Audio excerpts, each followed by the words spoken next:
my late father, Jackson Baloyi. So basically, I was born at BBH, which was called Boksburg Benoni Hospital in Boksburg. Did a bit of urban life, but as life would dictate back then, I had to go to Guyana, where we started my early schooling days. Before we could finish, then I had to come back to Gauteng to join my mother again. So, in essence, I am someone who has a feel of the rural life and the urban life, and that's where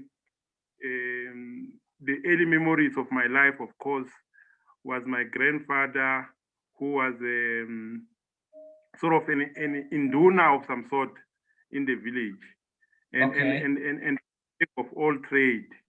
And coming back to the urban setup, I was then absorbed in the reality. Yes. Can you hear me now? Okay, I lost you a bit there. But carry on. So, so in essence, because there were challenges where my mother and father had to decide their future, which meant I hope it's not me. Hello. Okay, Russell.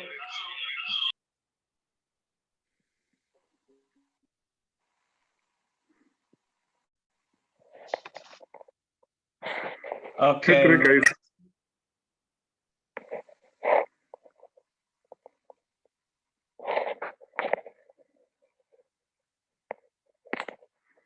I'm going to be using my phone. Can you hear me? Yes, I can hear you perfect. Okay. I'm here. Go ahead. I'm all yours. Okay.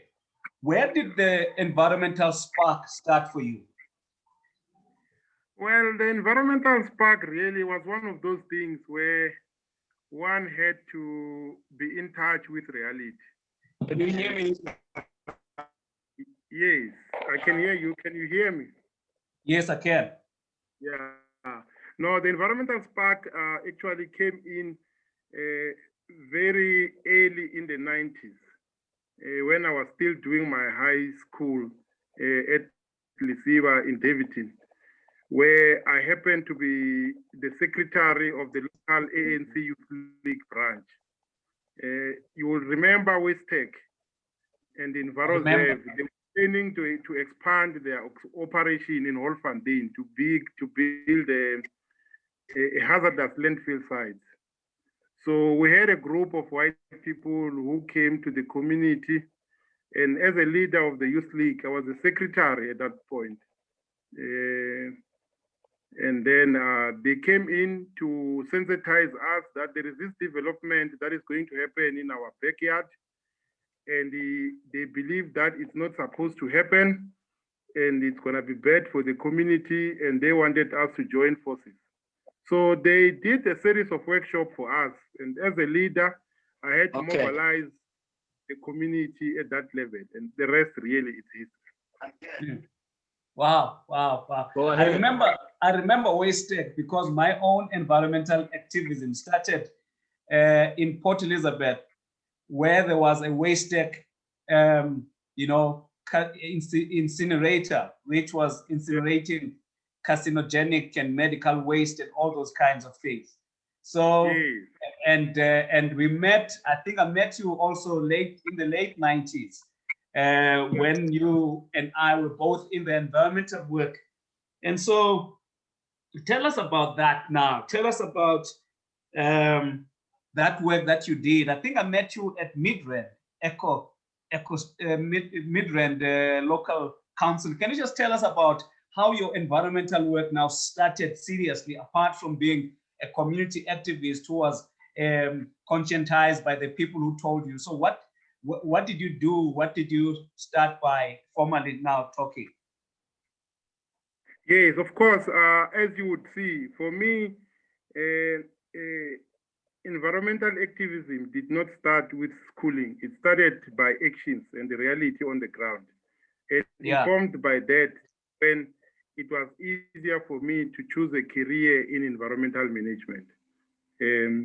So when an opportunity came where the Midrand Council, which was long before the 2000 new local government system, they were a very progressive local municipality where they started a unit called the Sustainable Development Unit. And at that time, they had some funding from Denmark. There was an agency called Danset, which was earmarked to fund environmental program in developing countries. So the Midrand Council raised funding and they got some money, and they recruited me to join them there as a project manager. So what we did there around Ivory Park and Midrand, we built what is now called as the Midrand Eco Village. If you go to Ivory Park, it's one of those things that we will need to revive again. We built an eco village, which was a building built using environmental friendly material, powered by solar,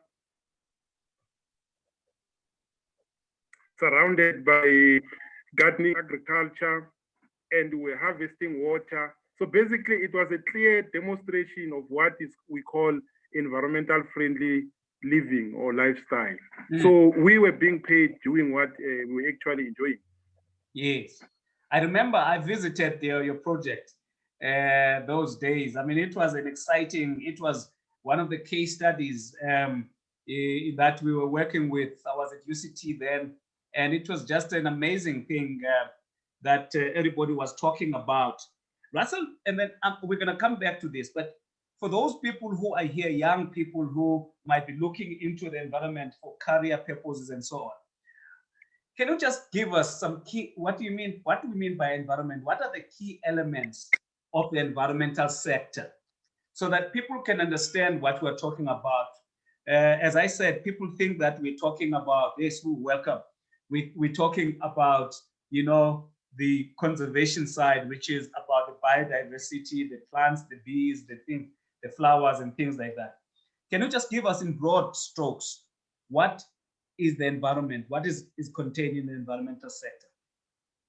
Yeah, I think the simplification of it really, it's all about recognizing what are the global common goods that we need for our own survival. When I talk about the global common goods that we all have a responsibility to protect for our own survival, it's our water, the air that we breathe, the soil and the land that we rely so much on for our food security and the rest of it. So it's anything to do with that, and inclusive of the energy that we need, be it to cook, to heat the water, or power anything, be it cars or whatever else that we need to do. So environment is not just about the planting of the trees. It entails also the process through which we manage the waste that we bound to generate as we carry on with life. So from that, you can see there's a range of professions that you can get, from your ICT to your communication, to your management, to your efficiency, the bottom line being the ability to save or conserve in whatever process that we are involved in. Okay, and you started off as a community activist, and then you moved from that from an action base. Did you have to do what courses did you have to do in order to be the kind of expert that you are now? I know that you did quite a number of courses post-matric. Can you just share with us? I'm just thinking here of someone who says, I want to move into this direction, but where do I start? Where can I go,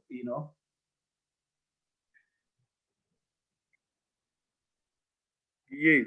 No, I think just like anybody else, when you complete matric with poor career guidance, you are likely to choose a career because it sounds nice. Like in my case, I was good with accounting. So the obvious choice for me was cost and management accounting at NVdev for starters. But a year later, I realized that no, I'm just not for this. And that's when I switched off to go to UNISA to start with my environmental management. I started with my work and I went abroad to the Netherlands to do my postgraduate diploma in sustainable housing and project management. And post that, I had to also go to the US where I did some work around democracy and justice because the environmental work is not just about the environment, it's about people's rights and access to the basics of life. Hence, if you do environmental work, there's always that relationship with human rights and social justice. All right. So far, we've heard what environment entails, what it involves. So a person who's listening there, who's looking for business opportunities, who's looking for career opportunities, for research papers and all of that, there are many, many areas. You could look at pollution, you could look at waste management, energy, biodiversity, sustainable development. The field is wide, but we're gonna now zero in to our speaker here, our guest speaker. His name is Russel Baloyi, a good friend of mine of many, many years. It was great to hook up again with you, Russ. Now, you were the recipient of a number of awards, man. In 1998, you won a Mail and Guardian Award, or Greening the Future Award. In 1999, you were the youth leader, the Sowetan Youth Leader of the Year. And then in 2004, you were the Clinton Democracy Fellow. Man, those are big, big things. Tell us about that. What was behind that? What activities were you recognized for? Yes. Look, with the Mail and Guardian Award, basically, in the work that we were doing, like I said earlier on, I was the secretary of the Youth League. And in us doing work there, what made our life simple was the fact that I was very close to the then mayor of Benoni, the late Ronnie Kuda, and one of the key leaders in my community, Chris Lamin, who was later ambassador of South Africa in China. So these were people very instrumental in our lives, and they make life easier in the sense that they were accessible. When we were implementing community projects, we could turn to them for help, and they could make sure that we have access to people who could help us go an extra mile. So receiving the Mail and Guardian Greening the Future Awards was really not just about me. It was about their effort as well, and the community of Etwatwa and Davidton's effort in making sure that the environmental management companies, especially Waste Tech at that time, they improve their community work and their system of managing waste. And then with the Youth Leader of the Year, you'll remember that the late Peter Mukaba was also the Deputy Minister of Environment. And you had Agri-Cluster and Umam Ange Makwetla. She's now a commissioner with the Human Rights Commission. They were running the Community Build of the Year and the Youth Leader of the Year award. So we turn. So on a couple of times through our engagement with them, recommended of course by the leadership that I spoke about, they came close to our work and they felt that we were deserving of such award. Clinton Democracy Fellow, you'll remember that I worked very closely with the late Minister Dula Omar on a program called Shovagalula. which today the government is giving bicycles to scholars just to address.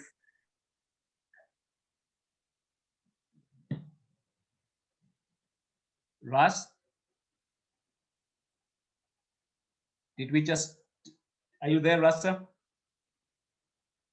Can you unmute your phone? Oh, okay, I'm back. Yeah, we lost you for a while there. Okay. You were talking about that bicycle project that was being rolled out. Yeah, what happened there with the Clinton democracy fail? I mean, we had gone on a tour with the then Minister of Transport to the Netherlands. We saw this exciting, the use of bicycles, where people were getting places and getting things done using bicycles. And coming back to South Africa, we felt that we needed to start something similar to help people mainly in rural areas. So we started the AfriBike program and the Shovagalula, through which we distributed plus 20,000 bicycles to people in rural areas, mainly students. So, I mean, we also touched base with some countries in Africa as well, and we imported used bikes. We had a workshop where we're refurbishing these bicycles and sell them cheaply to the people. So it's one of those bikes which, it's one of those programs which Clinton and Mandela's people felt that it was deserving to be known in the US and throughout the world. And then I was selected to be one of the 12 young South Africans who could do something good for the country. And that's how I ended up in the US. Okay, wow. That's those exciting times, man. And when you talk, I remember those days very, very well. You know, it's amazing how time has moved fast.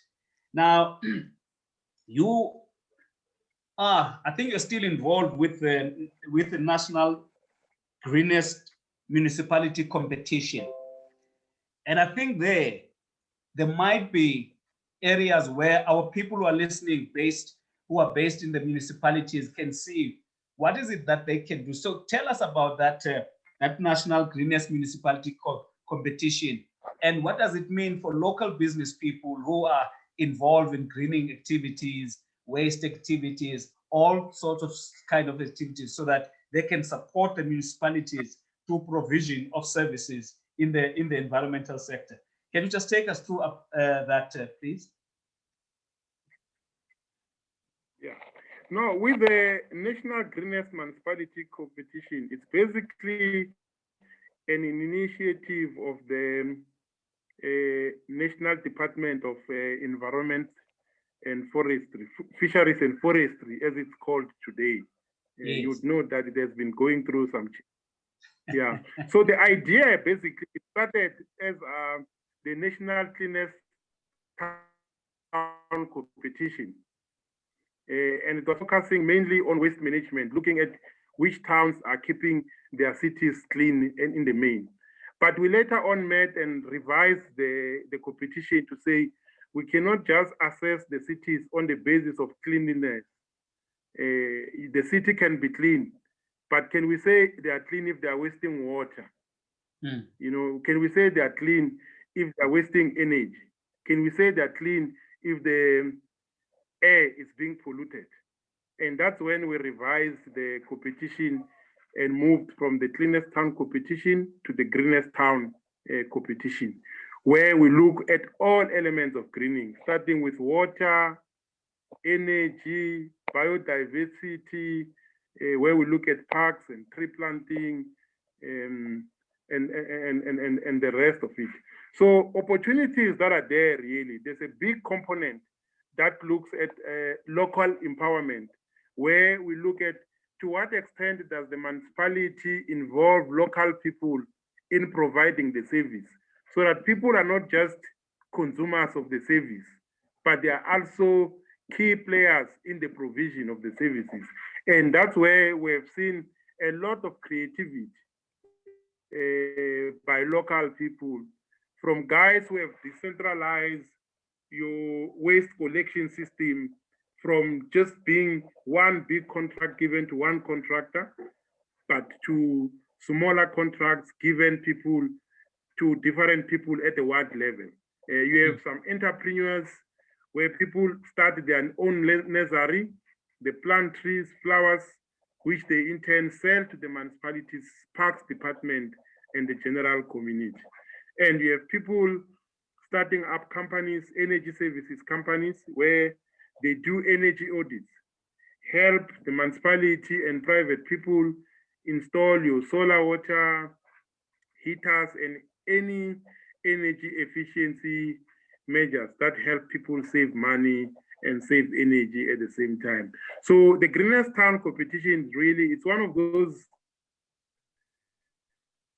most critical projects the country has, which is playing a role in terms of exposing a number of opportunities that people can do at a local level to help the municipality provide the services better, so that people are not just people consuming the service, but they are also service providers.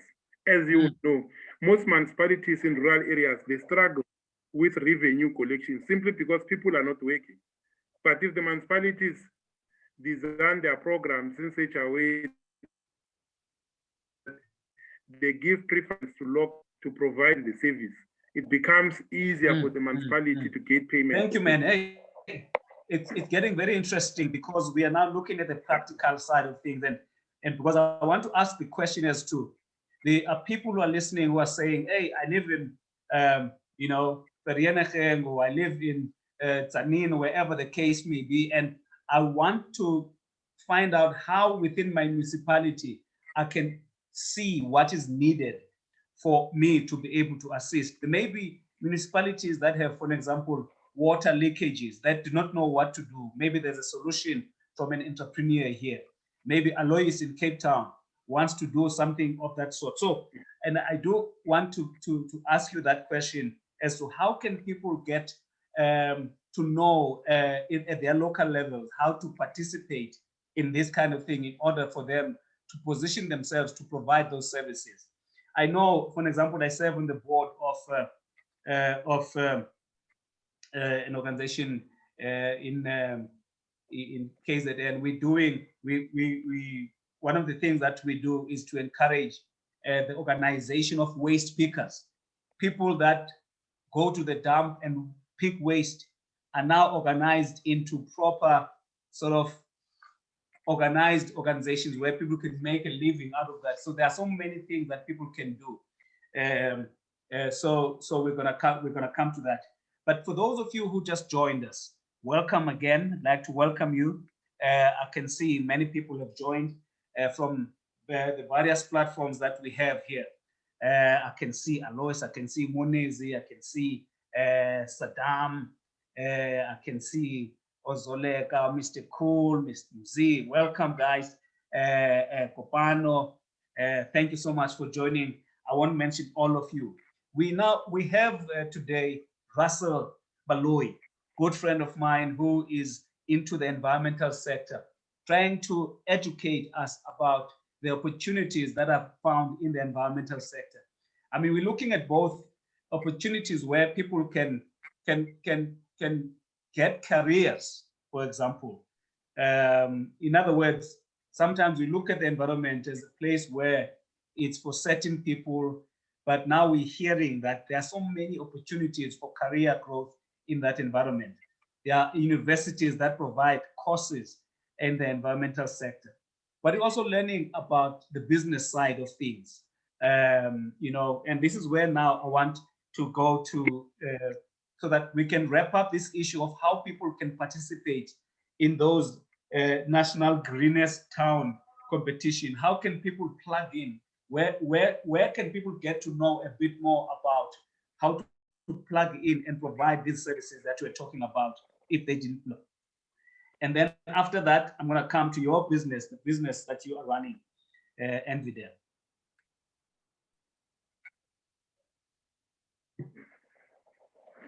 Yeah, in terms of how people can get involved with the Greenest Municipalities competition, it's fairly easy. I think the entry point, because as like the name says, it's a national municipality competition. Okay, Russell, So you broke a bit the there. entry point. Can you start where you were saying the entry point? Can you hear me?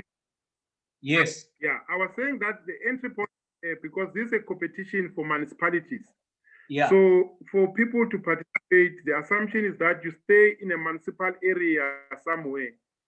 So your entry point will be, if you are in a metro, because they have bigger budgets, they will have a standalone department that is responsible for environment and waste. But in your rural municipalities or smaller towns, they will have a community services department. And within that community services department, they will have an environmental unit. So whoever is running that unit will have all the information. And if they don't have, you can initiate the project and speak to them to say, let's participate in this competition, because it's them that will have to fill in the form. When we go and assess, we're going to assess the municipality. When we go and visit projects, we're going to visit the projects where the municipality is working closely with local people and local business. So it's not for people to enter the competition on their own, but it's to enter the competition where they demonstrate that there's a close working relationship between the municipality, the community, and the business community. Because ultimately, we want to promote the culture of integrated planning, where people are actively involved in planning and deciding what happens in their communities and providing solutions to their problems. You might have noticed now that the rains for the past 2-3 weeks in most parts of our country was a major source of problems for some people. What's that? And the rains that we have been experiencing. For the rains, yes. Yes, it has been a major source of problems for many people. And for me, going forward, that's where the solution starts. They've seen where is the blockage. They've seen where there's the flooding. Going forward is for them to go back to the municipality with their proposal to say, how do we fix these problems? Because when it comes to environmental management and solutions, our people need to be clear that you cannot just start a business for the sake of starting a business. There needs to be a problem that you are solving. So each time there's a problem, you then need to develop the solutions. So the problems that people experience because of the rain, there is a solution, and that lies an opportunity to partner with the municipality. And such partnerships are the one that puts the municipalities in a good position to win the Greenest Town competition. I mean, there's a prize money of 5 million rand for the overall winner, and about 3 million rand for the runner-ups. And I think it's about 250,000 for the last one on the spot. But generally, any municipality that participates in the competition is a winner, because you get to receive a report that tells you what are the weaknesses in your municipal area and what needs to be done. So either way, if you don't win as a municipality, but the fact that you get to know and appreciate what stakeholders are there in your community and what can be done, that alone is a big prize. Wow, wow. Thank you for that information. I think we're now clearer about what this is about. And by the way, just to say that where I live, I noticed that there are people who are walking around here. I mean, one of the neighbors set up a recycling companies. He goes around saying, please, whenever you are sorting out your waste, put all the plastic here, put all the tins here. And then he collects it with his truck and then sells it. So there are so many of these business opportunities. I remember watching a documentary as well, where this guy decided that the masks that we wear are causing a lot of waste, and they are killing the fishes in the sea and all of that. And then he's doing something like, is making things out of those things. So there are so many of these things that if we can apply our mind, we can hustle and start small businesses so that we can do these things. So I think the basic premise of our conversations is to inspire that thought, that motivation, that idea where you want to go away and do your own research and say, I've heard this in these inspired growth moments, and therefore now I want to be able to start. So thank you so much. That I want to wrap up on this issue of the greening, because I think there's a concept of the green economy, and I'm going to ask you to tell us about that, because I know that you were involved in the greening of the 2010 World Cup, which was held here in South Africa. So what is the green economy? And tell us about, can you describe it? Can you also say, what did you do to make the World Cup, the 2010 FIFA World Cup, green? And I remember there was a former colleague of mine, Grace Stead. Grace Stead used to green hotels and international conference centers, and she had a business running that. So can you tell us about this greening economy? What does that mean? What is it that you do actually? Yeah. Well, with the green economy, it's all about recognizing that whatever we're doing and our survival on this planet is dependent on the environment. So we need to promote industries that are friendly to the environment. And in whatever we do, we try our best to do it in such a way that we minimize the impact to the environment. For example, how we started with the greening 2010, I was still working, it was my last job in government. I was working for Baloyi, which was a government sort of campaign for environmental management. So what we had done there, we went all out to say we need to promote greening throughout the country. And one of the things that we started was to say we need to come up with a greening endorsement system, so that somebody does not claim to say this is green, this is environmental friendly, this is eco-friendly. But we needed to say, as government, we need to have a system through which anyone who claims to have a green something can come forward, and we assess and then certify it as green. That's when we started with the tourism and hospitality industry, where we were saying, working together with the Tourism Grading Council, we were then beginning to train some assessors so that when you do your 5-star, 4-star, 3-star grading of hotels, you also look at to what extent are they saving energy in their hotels? To what extent are they saving water, their flushing system? I mean, there's ablution facilities where with one single flush, you are flushing 10 liters of water. For the same activity, there are ablution facilities where you can flush just 1 liter. The very same amount of waste is gone. So we're encouraging the hospitality industry to make investment in that green space. But going directly to 2010, we were then saying in the design and the construction of the stadiums, we need to make sure that there's less use of material. But most importantly, during the soccer matches, we'll employ local people who will see to it that there's waste separation right at the stadium, so that at least 90 to 95% of the waste that is generated is recycled. And people get to know where is water. You will see in most events, in most stadiums, when there are events, a water pipe can burst and leak forever.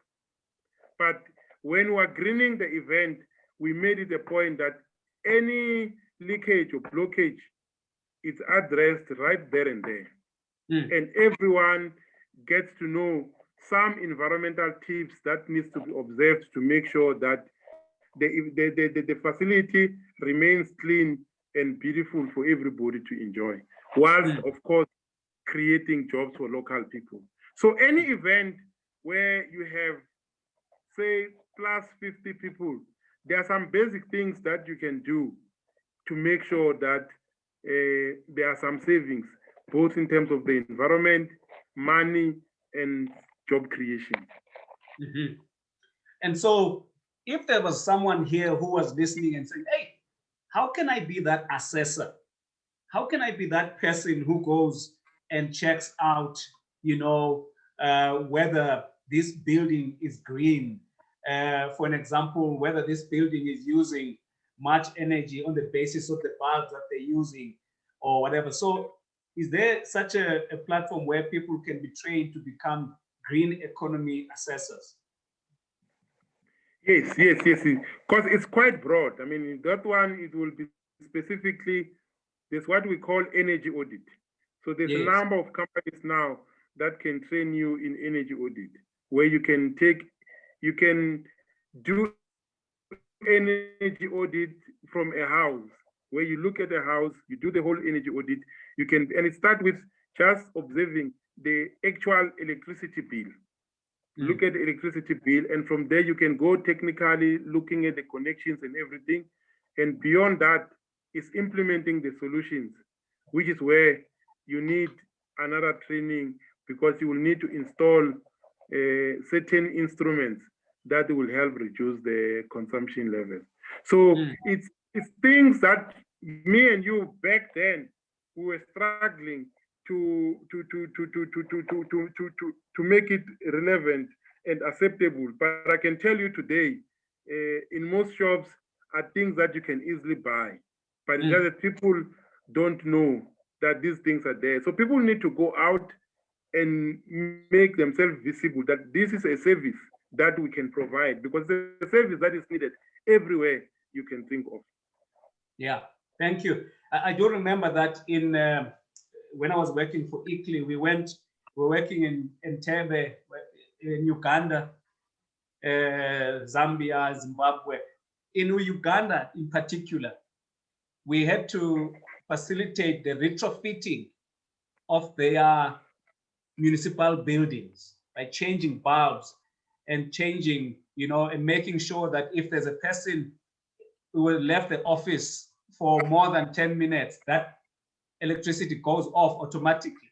It's amazing how many small businesses were established out of that, where people were providing that kind of service on an ongoing basis, and so on. And I think the same thing happened in Kronstadt, if I'm mistaken. So I think these are some of the things that we are talking about that people can really do. Now,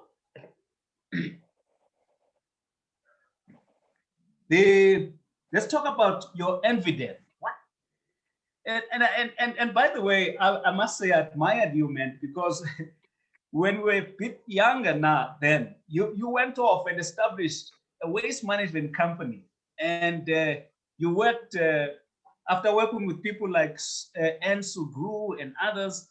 You went away, and I thought, man, this guy is so brave to go out from government and civil society and work on this. Tell us about that experience. What companies were you part of? I think at some point you were focusing more on waste management, and then you branched out. Just tell us about your business and what you did from the start and what you're doing now. Yes. Yeah, no, basically, I mean, I started out as an activist because in my upbringing, I was more of a communist, where we were doing things for the community. We were never profit-driven. Yeah. Hence, when I look at my career history, there's always been people. Money has never been the main driving force. Yes. But making a difference. Hence, I've never worked for a private company, but it's always been civil society and government, because my work has to benefit the people, or if not me. Yeah, that was important. But I think What is important now is that I'm with NVdev, and through NVdev, I am able to somehow, it's a way where I think I've been able to prove what I've always believed in, which is that profit is not just about money, but making people happy, making difference in the community, and of course, making the money is also important, because what is important is that people need to understand that as a country, we're a developing country, and we cannot afford to take care of the environment for the sake of taking care of the environment. There must be socio-economic benefit for people in taking care of the environment. And I think through NVdev, we've been able to make sure that we provide bicycles, people get to move where they need to go, and we make our money as well. We're able to recycle the waste, formalize the informal waste pickers, and still make our money as well. So we are constantly making that balance of making money and making a difference in the community. And it so happened that, and that's one of the reasons when you came with this proposal that we must do this thing, I was like, yeah, Pat, you came at the right time, you know, because we have this COVID now. And from this COVID and the lockdown regulation, it's been so amazing to see how powerful government regulation can be. And going forward, I mean, that's where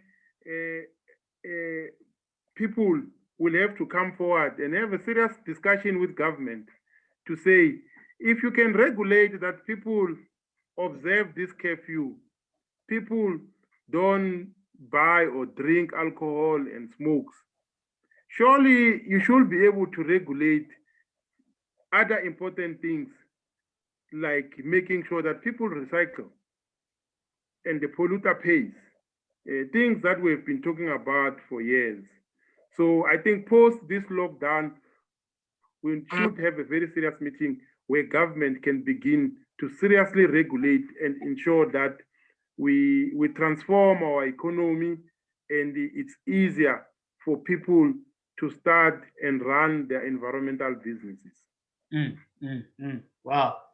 Thank you. We are going to create an opportunity for people to ask questions. So for those of you who are watching and listening, if you have questions, please feel free now to start writing on our chat here on Zoom, and then on the chat platform on Facebook, so that we can get to see. But if you want to speak, you just raise your hand, or you just say you want to ask questions, because we're now approaching towards the end of this.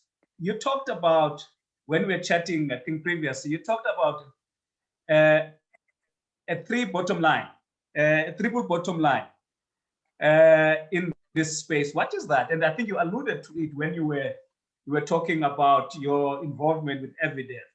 Can you just, for educational purposes, just to educate us, what do you mean by triple bottom line in the environmental sector? Yes. Yeah, no, basically what we're saying is that all the work that we're doing is not just for the sake of taking care of the environment. One is to make sure that people benefit. There's economic benefit, there's social benefit, and there's environmental benefit. When we talk about social benefits, we mean that it must contribute positively to the overall well-being of society. The economic benefit speaks to making sure that money is made, money exchange heads, people benefit monetarily so from taking care.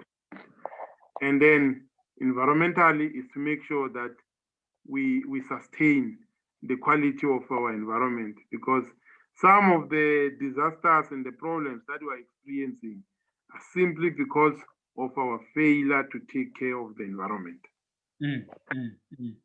Okay. All right. Thank you for that. Thank you so much for that. Russell, you have written quite extensively on environmental and sustainability issues. You even sent me one of your last articles. I mean, you sound as if you are very active in what. Where do you find the time to write? Yeah, no. Actually, if you read the way I read, you have to write. Then you are going to, if you don't, then you are going to explode. You're going to have problems. So if you're just reading and reading, why are you reading if you're not writing? So there must be a clear relationship between reading and writing. You can't just be consuming information from other people. You're not doing justice to life. So I believe that as you read material that is produced by others, it needs to trigger you to write for others so that they can also tap into your knowledge base. Because yeah, we the kind of knowledge that we get from reading and experiencing what we are doing, the only way we can contribute is to make sure that we also write. And it's important because, go ahead. I was saying that if you look at the amount of publications that we have in the country, I know some are closing already, but there's too many publications and there's very few people who are writing. Hence, few people will have an opinion on something, and it's easy for that opinion to be carried forward and become a general accepted truth. So it becomes important that others who have an alternative view must come forward and share their opinions in writing. And that's why we increasing to occupy that space so that we balance the public opinion.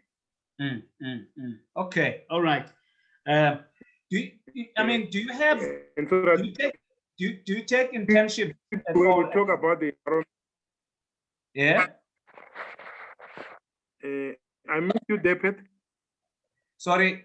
I think I cut you. I was asking whether you do take internships in NVdev or things like that. I want to link that to a question that says, are there career opportunities in the environmental sector currently? I take it that because we have COVID and so on, how can you respond to that? Yes. No.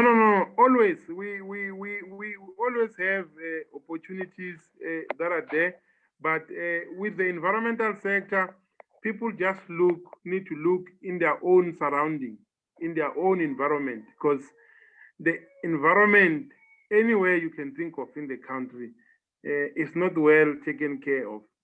That's beside the point, the fact that we have very good and progressive legislation in the country. That actually makes it possible to do so much work in the environmental space. But in reality and practically, very little is happening.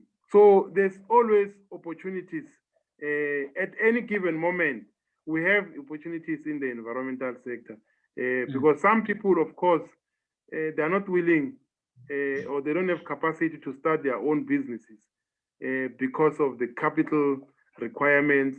But the environmental sector, it's one of those industries where, in most cases, you really do not need much capital other than your own passion and commitment to the trade. And then perhaps money will come. I know, for an example, I'm thinking now of Umfesan Ndudula. He, at some point in Kailicha, I think he saw waste opportunity there. I mean, there's lots of waste that's generated in the townships where a person can begin to do something about that and later begin to generate income based on how, for example, they recycle or whether they can help the municipality. They can show that they can go to like local businesses in the business parks and take their waste. There are many things that people can do in order for them to create their own opportunities in this space. You just need to think about it. There are also environmental NGOs that people can check online. Now and then they have jobs that are available. They, they have opportunities to volunteer, to do internships and all of those kinds of things. There are companies that do the same thing. So it's just a matter of looking to see what is out there, depending on what you want to do. If I can provide that addition to that. Now, talking about writing and policy and so on, you were, as we said in you were involved with national and international policy level. And I think you were there at the World Summit on Sustainable Development, where your project was one of the legacy projects. You know, you were also involved in the United Nations framework on climate change. I don't know if you were there in Bonn, in one of them that I attended, and a few of them. You were involved in the Commission for Sustainable Development. Tell us about those experiences, because these are the opportunities that people never think when they are choosing careers, that a person can ultimately find themselves in big international platforms and conferences and meetings talking about such global issues like sustainable development. So tell us about that experience or those experiences. You can choose. I mean, you were there at the World Sustainable Development, you've been to the climate change conventions and things. So just tell us about that experience, just to show to a person who's listening out there that it doesn't end. There's so many platforms and opportunities for you to apply your trade. Yes, I think what is important when it comes to the international politics of the environmental sector is that we're talking about global common goods. The water that we drink here, yes, at some point in its cycle, it goes through the rivers, the dams, the sea, that cuts across the whole world.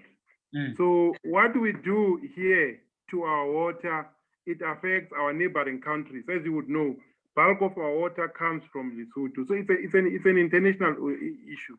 The air that we breathe, you know, you have developed countries like America, whose economies is very high, but the fact that their economies are very high is simply because they are polluting too much to our world. And if us as developing countries, we need to develop, it means we need to burn more coal. So there's a room for an exchange there, where we need to then accept that whatever actions that we are taking at a local level, they have some global impacts. So whatever we're doing here in South Africa to save the environment, there are people in Kenya, in Brazil, in Uganda, in Europe, in China, who are equally doing something towards the same goals. So through the United Nations, that effort is being coordinated, and there's a room for NGOs to interact at that level, whilst there's also a room for government. So I happened to be working for SALGA at that time, and SALGA, as you would know, played a very critical role in the organization of local government sector, internationally and in Africa. I mean, you have United Cities and Local Government of Africa. I'm one of the people who played critical role supporting the political leadership, Yabo Masondo, Nabombasi, to make things happen on that front. I mean, we had, at some point, we had Kofi Annan, the late Secretary General, visiting us and visiting some of our projects here. I mean, that was an international player. I mean, I'm talking about the whole Secretary of the United Nations coming to recognize some of our work and saying this is a good project happening in South Africa. And you know that as a country, we also had the plastic bag levy, which gave birth to Buyisa Ibag. You will remember that we used to get the plastic bag for free when we go and buy our groceries.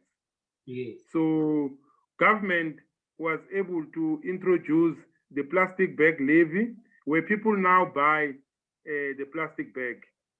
And there's money that is being generated from the sales of the plastic bag, which is shared between government and the industry. And the whole idea was that that money will be plowed back into recycling initiatives. So Vuyisa Bag was one of those legacy projects that was initiated to fund recycling enterprises. But unfortunately, as you would know, government later collapsed that entity. But the plastic bag money is still coming in because people are buying the plastic bags, which then gives you an idea to say, if you want to start a recycling project, you can go to the department or national treasury to say, by the way, there's this money that we're paying for plastic bag, which we used to get for free. Can we have access to it so that we can finance the project? Because that was the original plan anyway. Okay, all right, all right. I see there's a question here from Kulati Chabalala, but I see a hand that is here on iPhone. iPhone, can you ask your question? And then I will ask Tony's question. Go ahead, iPhone. Good afternoon, sir. Hi, man. Welcome. Man, I've got one question. I'm saddened by the way the cities look, the filthiness in the cities. So the finger is pointing to the people from outside, the immigrants. So what I'd like to know from Russel, what are they doing with the municipality to improve the environments? Because prior to the 1994, the cities used to look beautiful. But now when you go to cities, Springs, you can go to Springs, you can go to Pinon, you can go to Joburg. Those places are so filthy. So as a citizen, the environment that Russel stood for, that it must be clean, the citizens must be satisfied. I'm not satisfied at all. So what are they doing to improve that? Okay, thank you. Russel, before you answer that question, just keep it in mind what can be done to clean the dirty cities. The question from Tolile, yeah, I want you to hold those questions, is that as an environmentalist, I'm sure you have a concern about managing all type of waste. How far have you gone regarding e-waste management? I think it's a very important question. I wanted to ask this one. Thanks, Colin. I think and then we need to define what is e-waste, by the way. I think there is still a challenge regarding managing that kind of waste. In some government offices, laptops, computers, printers that are broken are just lying all over. So let's talk about those two questions, because you might find that even within those two questions, there could be a business opportunity for someone to collect that waste and do something about. Go ahead, Russel. Okay. On the question of the dirty cities, like I said earlier on, that people need not look at problems as problems. It's about time people look at problems as opportunities. That's a business opportunity for anyone. Because if the cities are dirty, the question becomes, who makes the city dirty? And who suffers when the cities are dirty? There you have your stakeholders as a businessman. So we just need to develop some solutions which will make sure that ultimately the clearing of the cities is not just a voluntary activity, but it's a business proposal through which people who benefit from the city clean get to pay for it. As you would know, there are no investors that will come to a dirty city. You will struggle to attract investors to a place that is dirty.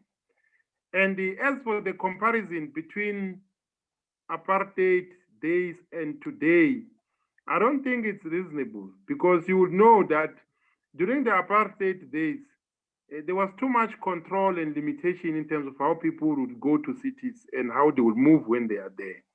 And we said we wanted this democracy and freedom, and people died for it. So, of course, others take it for granted and forget that it comes with responsibility. So I think what is critical going forward is for everyone to not come in with a blame game, but come in with an eye that begins to see the problem and develop a solution. Because for each and every dirty city that you see, there's a business case to be made, and there's money sitting with someone somewhere to pay for the clean up and the maintenance of that operation. Moving ahead to the question around. Just to add something there, but I think also just from a community activism point of view, the caller here can talk to their councillors, can activate that government does take its own responsibility as well, apart also from just looking at the opportunities, but there's also opportunities for activism, for advocacy of cleanliness and all of that, because there is a role to be said also for government to do that. But anyway, thank you. Go ahead to the e-waste. Yeah. No, maybe before I go there, it's important to point out to say, I think when you look at the general attitude and general approach to life by many in our country, it looks like we dropped the ball somewhere, because people tend to believe that it's not my problem, it's somebody else's problem to do something about it. And I remember growing up, when we saw a problem, we saw it as our problem. And it was within us to develop a solution and to get people who have been elected to do something about the problem that we see. So it cannot be that we promote a culture where people see a problem, they can't raise up and get people to account. Because if you have a public servant or a councillor and the area is dirty and you just complain to yourself, it's not helpful. We need to have a system where people get people who have been elected or appointed to account for their failure when things are not working. Moving to e-waste, I think with e-waste, there's a big opportunity there in e-waste. Just to explain, your e-waste really, all of us meeting today, we're generating e-waste. Whatever we're using, be it the cell phone or the laptop, it's e-waste we're carrying in our hands, waiting to be dumped somewhere. So, like the chargers that we're buying every week, what happens when it's no more working? Because we need to introduce a culture where our dustbin is not just a place where you dump or throw in everything. We need to introduce a culture of separating our waste at home.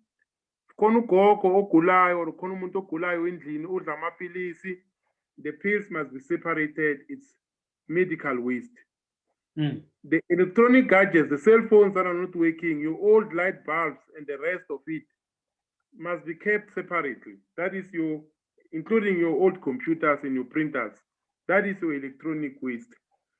If you were changing your car engine oil and the rest of it, you need to separate it as well, so that ultimately you have an idea of what kind of waste are you generating at your house or in your business. So with e-waste, there's a big opportunity. The only thing with e-waste is that these are small, very precious and critical components, which just a kg of e-waste, correct one, can easily give you close to 500 rand, just a kg. Whilst a kg of bottles can give you 1 rand. So you choose which one you can go for.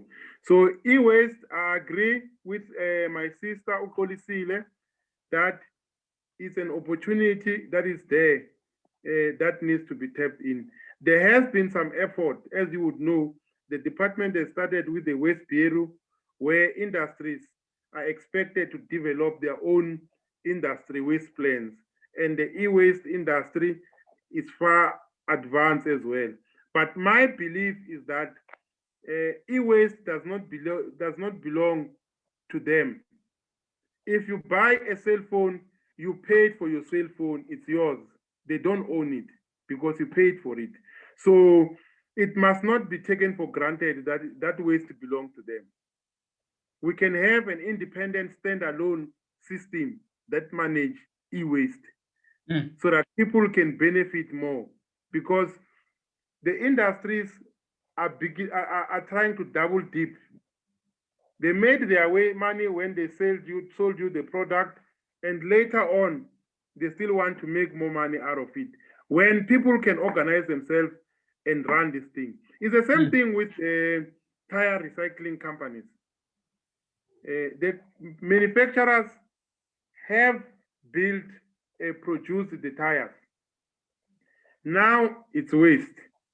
I believe entrepreneurs need to come in with the beneficiation so that they are the one who benefit the most. The industries don't play more than what they are supposed to be playing. Because what you have now, the guys who are producing, they still want to take control and dominate on the other side of the economy as well. Even when it is waste now. Yes. So that's where I am saying that we need entrepreneurs who are bold enough, who can sit down with government, post this lockdown and say, no, we cannot have this going forward.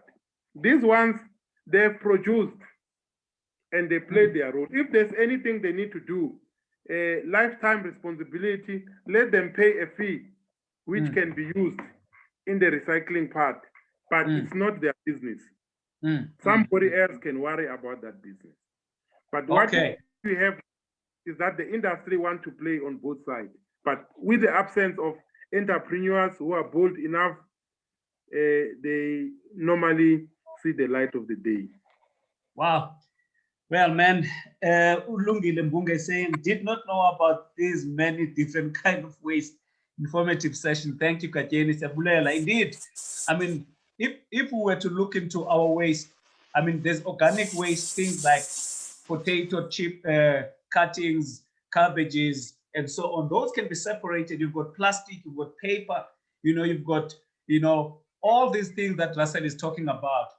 Out of all those streams of waste, there could be income streams as well, especially if you identify a community where you live and talk to people and say, listen, all the waste that you generate, I'd like you to do separation, and then you arrange transport and go and sell it. So there are so many of these things. I'm just concerned that we are fast running out of time. And I see, I don't know whether this hand is old iPhone or is it a new hand. But if it's old, you don't worry, you can take it down. Okay, go ahead if you still have a question, sir, or a comment. Maybe it's a direction that I need from Babu Russel. Yes. Said when you see filthiness, that is a business opportunity for you. Police station in Castle Park, the garden was so dirty and long grass, and I went there as a business opportunity that I saw, and I offered my services. They said I must speak to the station commander. I did exactly that. He told me that there is no money given by the government to clean the police station. And I also saw, even in courts, the gardens are not well there. They are not maintained. Clinics, gardens are not maintained. And then I'm told that the government is not providing funds for that. So I don't know, maybe I'm taking wrong directions. So I'd like Russel maybe to give me clarity. What must I do in this case? Thank you. Thank you, sir. Thank you. It looks like you are already trying to do something about the kinds of problems that you are seeing. Yeah. I mean, Russel, you're gonna answer now, but I do also want to indicate that there might be also opportunities in the private sector. I mean, if, for example, you want to collect old computers and old laptops and things like that. You approach a company, the companies, and say, whenever you have an old thing, bring it to me, or whatever the case may be. So there might be opportunities in both government as well as in the private sector. Go ahead, Russell. You had the question from our friend there. I don't have his name. Yes, iPhone. Yeah. No, I think. Oh, Ike. My name is Ike. Hey, Ike. Oh, Good. yes, Ike. Yeah, I think in terms of Ike's question, I think the approach is simple. You see, in our country, and when it comes to environmental work, what you need to realize is that you will come across cases where there is a problem and there's no clarity on who must pay for it, but the problem is there. And you then need to develop a solution. And with that solution, there's too many companies that have corporate social responsibility. These are companies where they're expected to set aside some budget to assist the nearby communities. So, and I mean, a court and the police station, you have lawyers or law firms that are going there every day looking for clients. So I'm definitely sure that if you develop a solution and try to find a nearby law firm, they will be very keen to sponsor you or pay for your services in terms of keeping that place clean. So it's a matter of thinking out of the box and asking yourself, who suffers from the problem? And those who suffers from the problem might be willing to assist in the payment for the service. Okay, that's interesting. And it might also be a good project to investigate who actually should be budgeting for that kind of service, so that whenever the municipality is developing their IDP for the next year, maybe there is inclusion, or you might find that there is budget for the cutting of that grass, but someone is chowing it. So, you know, I sympathize with Ike there. I understand he's trying to come up with a solution, but it's blocked.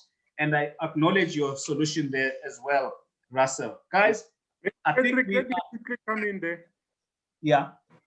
Yeah, I just wanted to point out that, I mean, having worked for Salga and experienced the challenges that municipalities go through, I know that in some cases we come across what we call unfunded mandate, because facilities like your police stations and your courts, normally they're not a local government function. They are national and provincial government functions, and they must be budgeted for at that level. And you would know about the monies that municipalities are owed by government departments. It's a story that is reported about commonly. So if it's here in Gauteng, all public buildings here, the custodian is the Department of Infrastructure Development. MEC Montara, she's the one who is the custodian of any public facility that is under the provincial government. So it might be that Ike goes to the DID, the Department of Infrastructure Development, and make his proposal to say what plan is in place to make sure that our courts and our police stations are clean, because that's where it belongs. Okay. Well, thank you so much, Russell. We've learned a lot, my brother. I must say, it has been an illuminating discussion here, practical, also giving some thought ideas. Now, I want us to conclude by you talking to a Russell who's growing up in the township or in the rural areas there. You know, in other words, that person, that youngster who's there. I mean, look at you.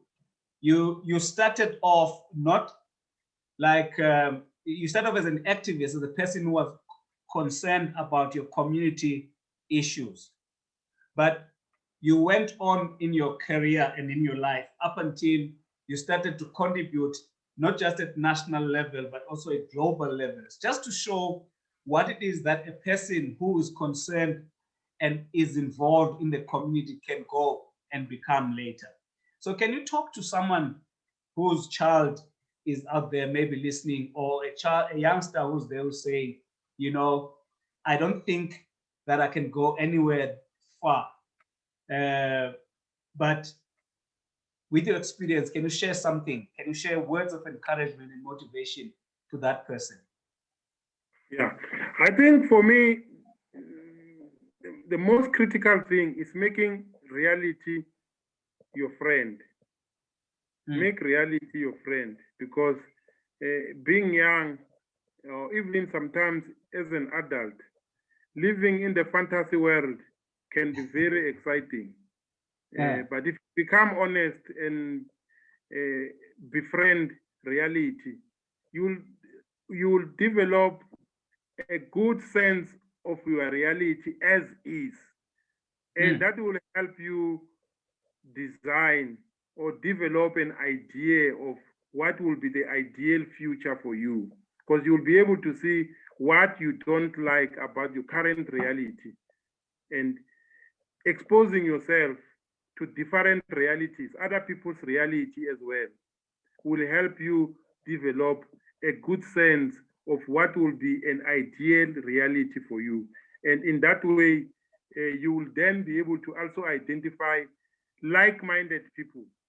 Very important, like-minded people who can be exemplary and role model, and also act as your mentor or of some sort. Because I mean, even myself, I am who I am today simply because there were adults before me who could see that I was interested and I was willing to learn, and they just gave me space to do what I really wanted to do. So there's always people out there who are willing to assist, provided you are willing to start with the initial work, and the guidance will always come. Okay, thank you so much, Russell. So there might be someone who might be interested to take the discussion forward with you one way or the other, maybe to get an advice. At the same time, I don't want people to bombard you unnecessarily, but if there's such a person, is there a way that they can contact you, or they can, yeah? Yes, definitely. The most preferred form of communication, of course, I have my Facebook, which is there, the inbox, I use it a lot, and my email. I like it when people write, because I believe that writing to someone gives you an opportunity to think through what you want and present it properly than just making a call. So my email, you can share. I can quickly write it up there for everyone to see. And then if people write to me there, it comes straight to me, and I should be able to reply in time. I'm not sure if it's already there with you. Once you press enter there, it will pop up. It is not yet up. Yeah, my email is there. Russel@gmail.com. Okay. So any query that people might have, I'm available there. Okay. All right. I hope I haven't left out any question or anyone who may have wanted to ask something, but I really, really want to thank you, Russell, and to thank our audience, each and every one of you who has joined us this afternoon. And I really hope that we picked up something and we got some new ideas and thoughts about what it is that we can do going forward, because the purpose of this platform is to inspire ideas, is to inspire growth, and is to inspire thought. It's for people to say, I want to grow in my life.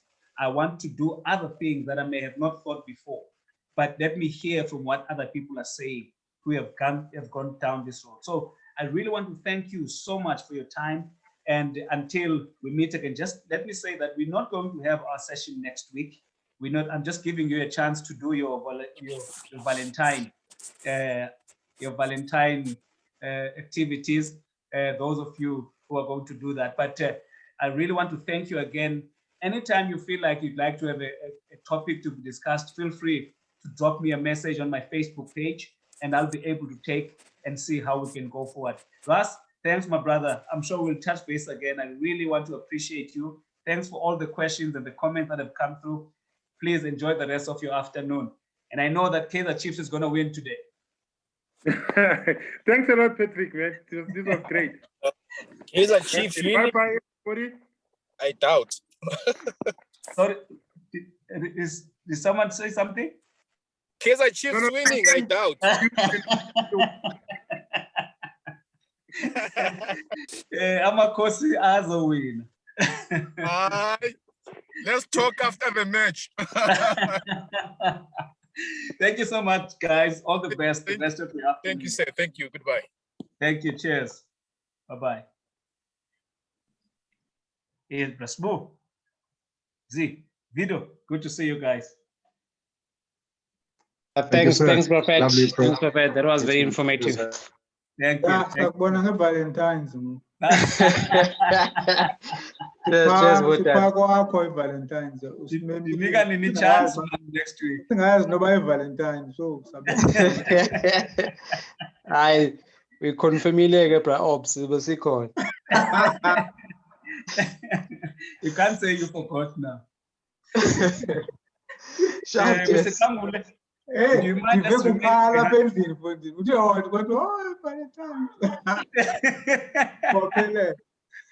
Oh, why you a conversation? Yeah, my man. So, all right, man. All right, guy. Oscar cool kache. Hey, Joel, sangokola ne? Okay, no problem. No, kacile into informative ingena na kwenye mihlaba kondi information bengaman. Ako yimbe yethu. Thanks, man. Thank you so much. Bye-bye. Cheers. Cheers. This is great. Tattles. Sure. Cheers. Hey, Vido. Good to see you, man. Lee, Edith, thank you. And Gladys, thank you for joining. All right. Thank you for having us. Thank you so much. And I hope you're all inspired. Yeah, we are. Very inspired.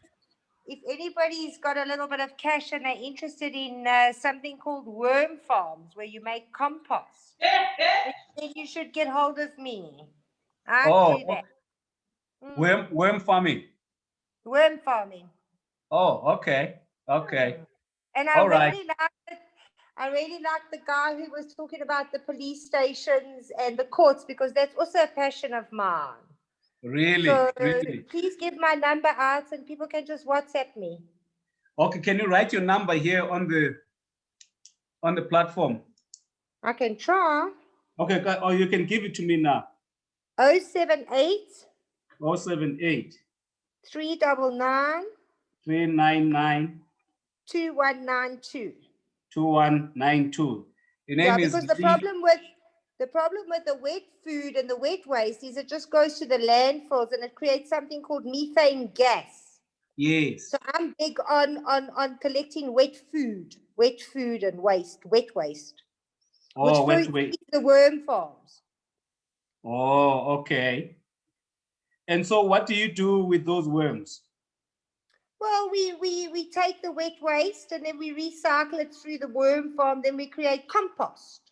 Oh, so you can make worm tea, and you can make compost, which organic farmers use. And there's always a high demand for it. That's why organic food is so expensive, because the compost costs a lot of money.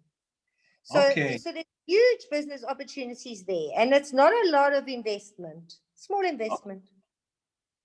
So Lee, are you based in Johannesburg or where are you based? Well, I'm all over the place because I travel. I'm like a project gypsy. I travel, part of the cooperative movement. Oh, okay. So, I have a company called Sabisa, which is setting up business in South Africa, and I concentrate on waste and cooperatives and farming. All right.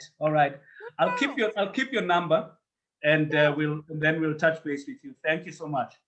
Okay, thank you. And thank you for the most wonderful, wonderful afternoon. And I hope many of you are inspired. Blessings. Thank you.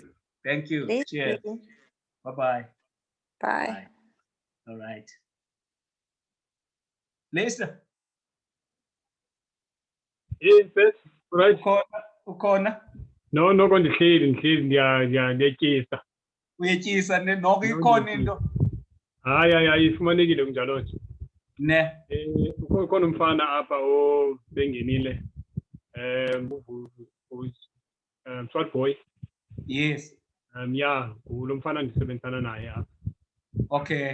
So debriefa ke sibone uba sithini na. Noko uhlahlile indlela umfo kaBaloyi. No, kakhulu. No. Uzawusibhekisa somewhere. Okay. Yeah, no, but thanks, man. Thanks for the platform. It's a pleasure, man. It's a pleasure. It's always a pleasure. Yeah. All Okay. right. Thanks a lot. Take good All care, right, man. good. All right. Cheers. Thanks. Bye-bye. Hello, Tatos. Tato, are you there? I think she left her cell phone or her device on. Okay, cheers. Bye-bye. Let me just